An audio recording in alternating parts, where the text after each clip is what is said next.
Well, I'd be intrigued to see what someone else has done with Teysa Karlov. Judith the Scourge Diva versus the Necromonicon Teysa Karlov. Now then, that hand... Well, Living Death and Inferno Titan. Yeah, I think we'll keep that actually. We can maybe set up a Living Death. If we go in for... We want to tap land first off and then Demonic Tutor into Buried Alive. And then attempt to set up a Living Death. Yeah, I think that's okay. Our opponent goes in for most likely a turn 2 Teysa Karlov. I dumped hours and hours and hours into trying to get decent games with Teysa Karlov, and sometimes you just don't get very far with your recording sessions. And I think it was only once that I got into some early game Sol Ring action.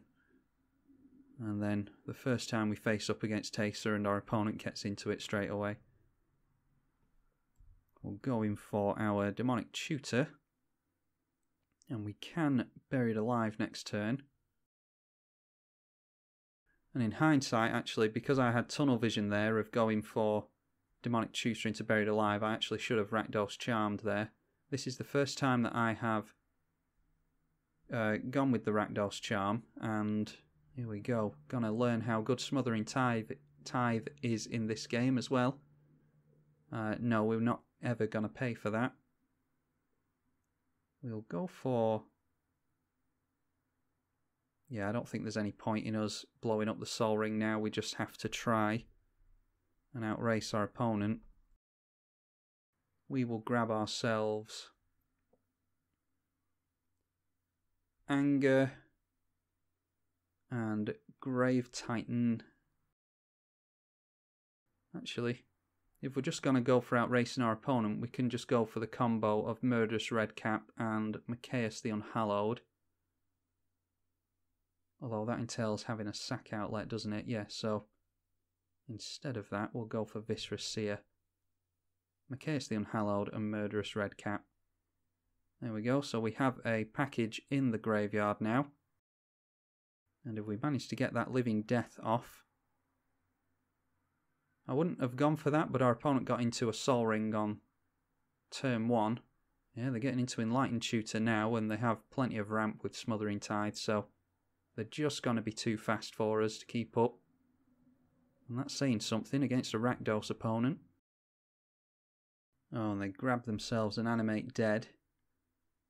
I wonder what they go for there. We can kill one of our own creatures if they go for Animate Dead on one of our things, which is probably what they're going for. Okay, they go for Machias the Unhallowed. We can dismember that, so I'm not too worried about that.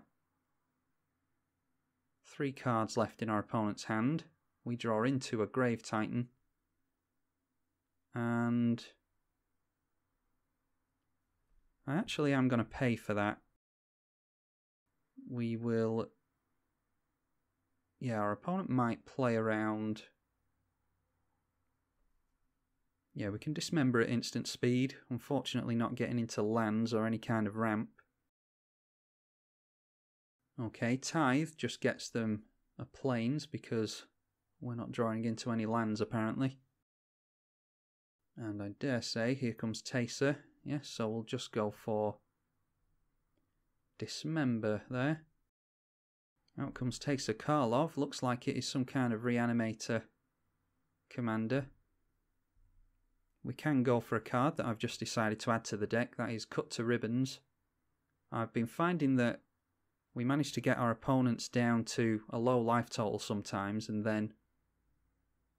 no, we won't pay for that because we want to get into both Faithless Looting and Cut to Ribbons. Go for the Faithless Looting first. We can throw Grave Titan and Inferno Titan in the bin. Set up for an even bigger Living Death. And we'll say no again. Smothering Tithe is good, apparently. Like no one knew that already. And then 4 damage onto Teysa. And we must remember to make our land drop for the turn. We can go and fish out another tap land from our library.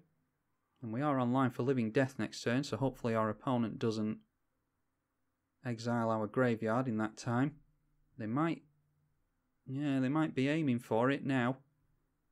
Maybe a Bojuka Bog. There's nothing much we can do against this kind of hand that our opponent's got. A Sol Ring and 2 tutors. Nothing much we can do against that. Okay, Revel in Riches is even more mana for our opponent, potentially. I'm glad to see that they're not looking to exile our graveyard, though. I don't know if they can do it at instant speed or not. And we get down Terminate. We are definitely not going to pay for that. Instead, we're going to Windmill Slam, a Living Death, and try and get all these... yeah, we managed to get it off. And now we'll just get the Lightning Bolt done on our opponent. Grave Titan comes down, and we get to show off the Murderous Red Cap combo. But not to patronise my opponent or anything, or... yeah, I'm going to play it out a little bit longer just to see what type of stuff they've got going on in their version of Teysa Karlov, because I haven't seen anyone else play it yet. The play we're going for here is Viscera Seer sacrifices Murderous Red Cap. Another tutor from our opponent. That's 3 in 6 turns. That's pretty good going. Yeah, we have the win here. They might be able to get something with Split Second that we can't react to, but I'm perfectly happy to just play this out and see how our opponent's Teysa Karlov deck runs. Yeah, Viscera Seer sacrifices Murderous Red Cap. It comes back in with Persist. Then we sacrifice it again. Leyline of the Void will certainly switch us off this combo, so we have to go for it now. Murderous Red Cap comes back in with Persist. That is to our opponent. We will always save that to our opponent and always yield to it. And then the Undying fizzles. And then we can just do it again. We sacrifice it. And it comes in again. This time with Undying. Then we sacrifice it again. It comes in with Persist. Then Undying. Then Persist. Then Undying, and the cycle just continues like that. Murderous Red Cap comes back in with a -1/-1 counter thanks to Persist. And then Mikaeus brings it back in afterwards with a +1/+1 counter thanks to Undying.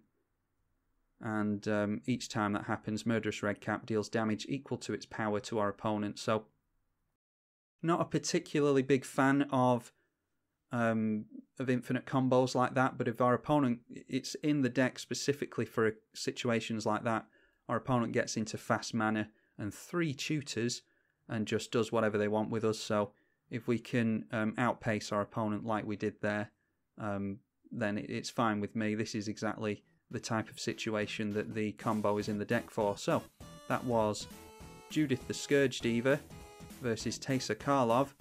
Hope you all enjoyed it, and I will see you all in the next one. I'm tribalkai on the EDH channel. Thank you for watching.